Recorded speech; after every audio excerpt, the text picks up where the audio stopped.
वाईडी families, तो आज मैं आपके लिए लेके आया एक उत्तराखंड का एक हॉन्टेड पीजी जो कि बहुत ही ज़्यादा मशहूर है। ये पीजी बहुत ही ज़्यादा एक तरह से हॉन्टेड गिरी में है। तो यहाँ पर क्या हुआ था, यहाँ पर था हमारा राजीव और हर्ष, इनके दोनों के साथ ये हादसा हुआ था। तो क्या हादसा हुआ था मैं थोड़ा सा आपको रिकैप में बताता हूँ। तो राजीव ना एक दिन लेटा होता है, तो उसको एक दिन ना सपने या उसको हकीकत में एक चीज़ दिखती है कि मेरे सामने ने एक 7 से 8 साल का बच्चा है जो कि बहुत ही ज़्यादा गंदी तरीके से इसको देख रहा है। बहुत ही गंदा इसका मुंह है, बहुत ही ज़्यादा इविल लग रहा है, बहुत ही मतलब समझ नहीं आ रहा है ये है कौन। तो एकदम राजीव ये देखकर ना हड़बड़ाकर उठता है और बोलता है कि हर्ष हर्ष ये देखना यार, यहाँ पर ये कौन है, ऐसा ऐसा करके। तो हर्ष उठता है और बोलता है कि यार यहाँ पर तो कोई भी नहीं है, ये तो पूरा खाली पड़ा है, यहाँ तो कुछ है ही नहीं। कह रहा नहीं यार वो देख, वो बेड के पास वो उधर कोने में। वो कहता है यार कौन सा कोना, सारे कोने में मैं देख लिया हूँ जाकर कि कोई भी नहीं है, तू जा और तूने कोई गलत सपना देखा होगा इसलिए जाकर सो जा। ये राजीव के साथ ये हुआ क्या था, चलो अपने पूरा रिकैप और पूरे समरी में जानते हैं कि यार ये राजीव और ये हर्ष के साथ ही क्या घटना घट गई जो ये राजीव की ये हालत हो गई। तो ना एक तरह से हर्ष ना बहुत ही ज़्यादा ऐसा एवरेज भी कह लो या लोअर एवरेज कह लो, मतलब उसके इतने अच्छे मार्क्स नहीं आते थे पेपरों में। और ना अब उसको बहुत ही ख़तरनाक, मतलब एक तरह से बिल्कुल मरे से भी मरा कॉलेज उसको मिला एक उत्तराखंड के अंदर। वो रहने वाला तो वहीं हिमाचल का था, पर उसको ना एक कॉलेज मिला कि तुम्हें भाई यहीं पढ़ना पड़ेगा, नहीं तो तुम्हारे लिए कोई कॉलेज बना ही नहीं। तो कह रहा है कि यार चलो वो स्टडी तो करनी पड़ेगी, अब कुछ ना कुछ तो करना ही पड़ेगा, इसलिए हम कुछ ना कुछ करते हैं। तो अपने मम्मी पापा को छोड़कर ये एक कॉलेज के लिए निकल गया। तो जैसे ही कॉलेज में जाकर पहुंचता है तो यार इसको लगता है कि यार मेरे यहाँ पे ना कोई दोस्त है ना कुछ है, क्योंकि बाकी दोस्त इसके अच्छे अच्छे कॉलेज में गए क्योंकि उनकी अच्छी खासी रैंक आई थी 12th में, अच्छी खासी परसेंट आई थी, और इसकी कहाँ पे ऐसी 40-45 ऐसी परसेंट बनी थी। तो इसको कोई ले नहीं रहा था कॉलेज वाला, तो इसने कोई बात चलाकर वो कॉलेज में एडमिशन कराया। इन्होंने कहा कि यार चलो यहाँ पर ना मैं थोड़े दिन रहता हूँ और देखता हूँ कि यहाँ का मतलब नेचर कैसा है, यहाँ रहना चाहिए कि नहीं रहना चाहिए। तो ये अपने ना पास के एक अंकल के पास रहने लगा। 4-5 दिन ये वहीं रहा, तो ना इसने एक पीजी ढूंढ लिया, कॉलेज के आसपास एक पीजी था, वहाँ जाके ये रहने लगा। तो इसकी ज़्यादा से ज़्यादा दोस्त बनने लगे। तो एक ऐसी दोस्त बना उसका राजीव। तो राजीव भी एक अलग पीजी में रहता था और ये भी अपना अलग पीजी में रहता। एक दिन उन्होंने आकर अब बात करी आपस में कि हाँ भाई हमको यार रहते तो हम अपने दोनों पीजी में ही हैं, हॉस्टल का किराया अपनों से भरा नहीं जाएगा, क्योंकि हॉस्टल का किराया था ज़्यादा। कि हॉस्टल में क्या आपको पता ही है, खाना पीना सब रहना वहना सब उन्हीं का होता है, तो इसलिए किराया भी ज़्यादा ही रहेंगे क्योंकि वो सब कुछ तुम्हारा देखेंगे, कपड़े वपड़े सब धो के देते हैं ना।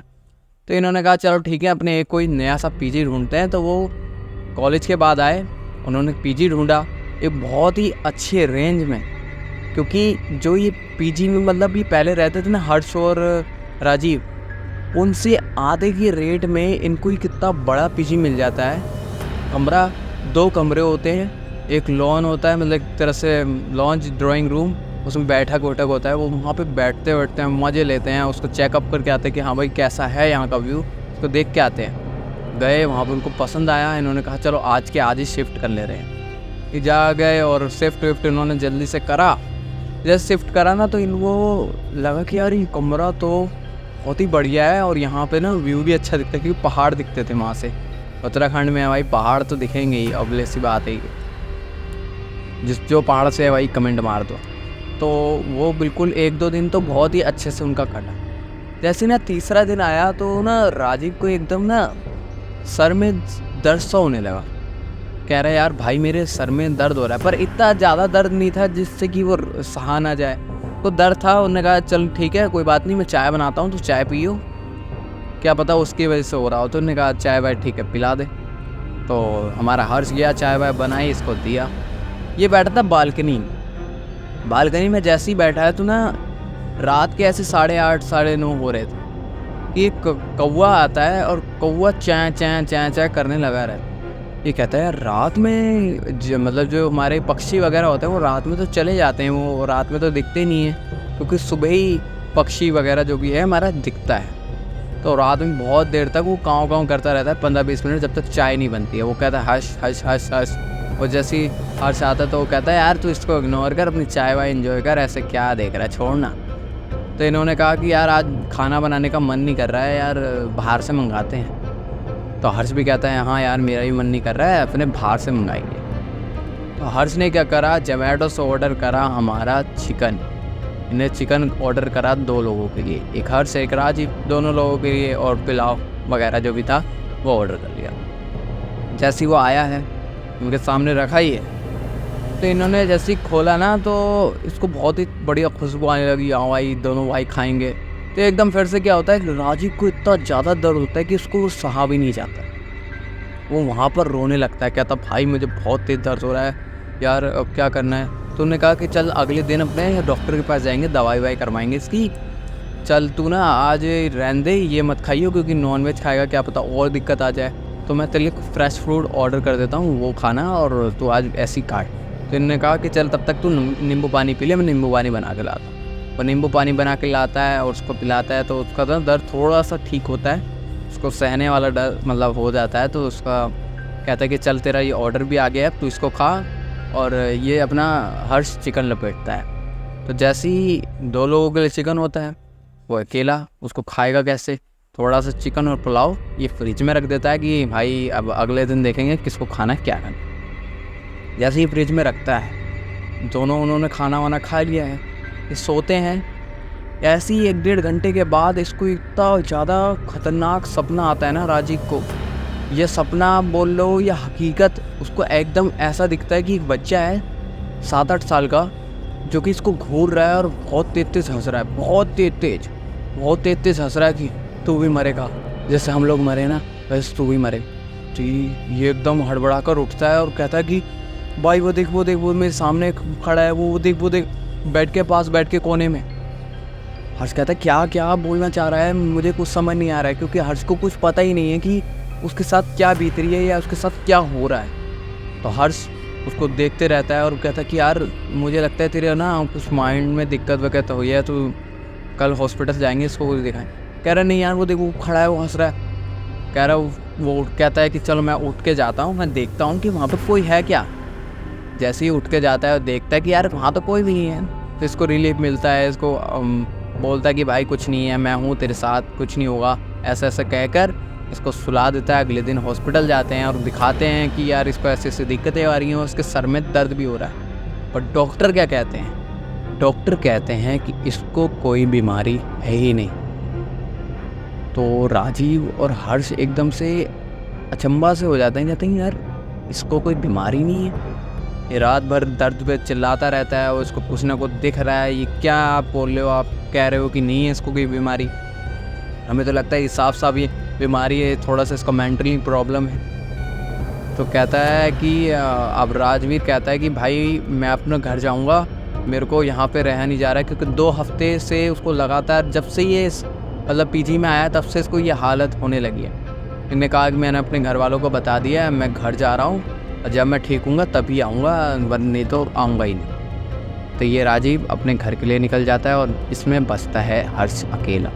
इस बड़े से पीजी में अब हर्ष अकेला बैठा होता है। 2 दिन होते हैं, 3 दिन होते हैं और हर्ष का बिल्कुल मन नहीं लग रहा होता है, क्योंकि आपका एक कोई दोस्त आपके साथ रह रहा हो फिर एकदम चले जाए, मन कैसा लगेगा।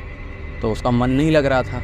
तो वो कह रहा है कि यार सामने वाली बिल्डिंग में ना, क्योंकि वो बिल्डिंग खाली रहती थी, तो एक अंकल से आए थे, वो कह रहे हैं चल देख के आता हूँ कौन अंकल है, कैसे है, उनसे पूछता हूँ कैसे आए क्या हुआ। तो गया उधर के और गया उनके पास, तो बोला हेलो अंकल आप यहाँ पे नए आए हो। कह रहे हैं नहीं मैं नया नहीं आया हूँ, ये मेरा ही घर है, मैं विदेश में रहता हूँ, एक साल में मैं यहाँ पे चक्कर मारने आता हूँ। कहता है बेटा आप कहाँ रहते हो। बोलता है कि अंकल मैं ये सामने वाले आपके सामने जस्ट सामने पीजी है उसमें रहता हूँ। कहते बेटा आप बुरा मत मानना, पर इस पीजी में ना आप जल्दी से जल्दी इस पीजी को खाली कर दो। कहता है अंकल कैसे, मतलब मेरे को तो बहुत अच्छा लगा ये पीजी और इसके रेट भी अच्छे हैं। कहता है बेटा इसके रेट पे मत जाना, जो इसके अंदर हादसा हुआ है ना वो आप सुनोगे तो आपकी रूह कांप जाएगी। तो अंकल से वो कहता है मैं अंकल समझ नहीं पा रहा हूँ, आप डीपली मुझे समझा। तो कहते हैं कि यहाँ पर एक परिवार था जो कि कर्ज में डूब गया था। वो बिल्कुल ही ज़्यादा कर्ज में था, ना उसकी नौकरी लग रखी थी, कोई आदमी था और औरत थे, 2 बच्चे थे। आदमी की नौकरी चली गई थी, बच्चे औरत थी वो हाउसवाइफ थी और बच्चे स्कूल जाते थे, स्कूल की भी हमारी फ़ीस नहीं गई थी। उन पे 4-5 लाख का लोन था, वो वैसे भर भी नहीं पा रहे थे, ना खा पा रहे थे। तो एक दिन इन लोगों ने डिसाइड करा, अपने बच्चों को नहीं बताया और दोनों मतलब हस्बैंड वाइफ ने डिसाइड करा कि हम अच्छा सा खाना लेके आएंगे। मार्केट गए, अच्छा सा खाना लाया, पनीर जो भी पनीर जो भी लाते हैं, बहुत बढ़िया सा खाना वाना करा, उनके बच्चे खुश। और इन्होंने एंड में क्या करा, सब स्वादिष्ट खाना बनाकर इन्होंने जहर डाला और रात में सबने खाया और अगले दिन वो लोग उठे ही नहीं, क्योंकि उन्होंने जहर खा लिया था। और जो भी इसके अंदर जाता है हफ्ते से 1-2 दिन ज़्यादा रुकता है तो उसकी मेंटली डिस्टर्ब हो जाता है, या वो मर ही जाता है, या इसमें वो एक तरह से ऐसा हो जाता है कि मैं इस दुनिया का हूँ ही नहीं, वो अलग ही सोच में हो जाता है, मतलब उसको समझ नहीं आता है वो क्या कर रहा है। तो आप भी बेटा, आप तो अभी मुझे सही लग रहे हो, आप यहाँ को छोड़ो, इस एरिया को छोड़कर जहाँ से आप आए हो वहीं चले जाओ, यहाँ पे मत रहना इस पीजी के। तो हर्ष कहता है यार, उसको एकदम क्लिक होता है कि यार राजीव के साथ यही मेंटली डिसऑर्डर हो रहा था। वो कहता है यार अब क्या हुआ, राजीव तो मतलब उसका तो काम ख़राब हो गया, वो मतलब अब वो मेंटली ख़राब हो गया, मतलब वो अपने दोस्त के लिए एक तरह से रो भी रहा था, कह रहा था कि यार मैं उसकी बात नहीं समझ पाया, मुझे बार बार कहता था कि यहाँ पे कोई है, यहाँ पे कोई है, मैं उसकी बात नहीं मानता था, उसको बोलता था कि तेरे को डॉक्टर के पास जाना चाहिए। वो अपने पे एक तरह से वो कहता है कि मैं इसका दोषी हूँ यार, वो मतलब अपने आप को गिल्टी फील कराता है। वो अंकल कहते हैं नहीं बेटा, आप अपने पे गिल्टी फील मत करो, आपको भी क्या पता था कि यहाँ पर क्या चीज़ है, क्योंकि ऐसी चीज़ें किसी को भी पता नहीं लगती, क्योंकि आस पड़ोस वाले आपको नहीं बताएंगे। मैं तो यहाँ से दूर हूँ, मेरे को कोई दिक्कत नहीं है, मैं बता भी दूँगा तो मेरा क्या चले जाएगा। तो उन्होंने कहा कि आप बेटा यहाँ से जल्दी सामान उठाओ। तो वो सामान उठाकर दोबारा वो पुराने वाले पीछे में गया जिसमें वो रहता था, एक कमरे वाले में, उसमें जाके पूरा पढ़ाई वढ़ाई उसने कंप्लीट करी। 1-2 बार इससे बात हुई थी जब राजीव चला गया था, उससे उसकी बात नहीं हुई है, क्योंकि अब ना वहाँ से कांटेक्ट आया ना ही इसने करा। तो अब उसको भी नहीं पता कि राजीव के साथ क्या हो चुका है, अब राजीव कैसा है। तो यही था एक हमारे हर्ष की ये कहानी, जो कि राजीव के साथ बहुत ही बुरा हो गया। मिलते हैं दूसरी वीडियो के साथ, तब तक के लिए नमस्कार, बाय बाय, थैंक यू।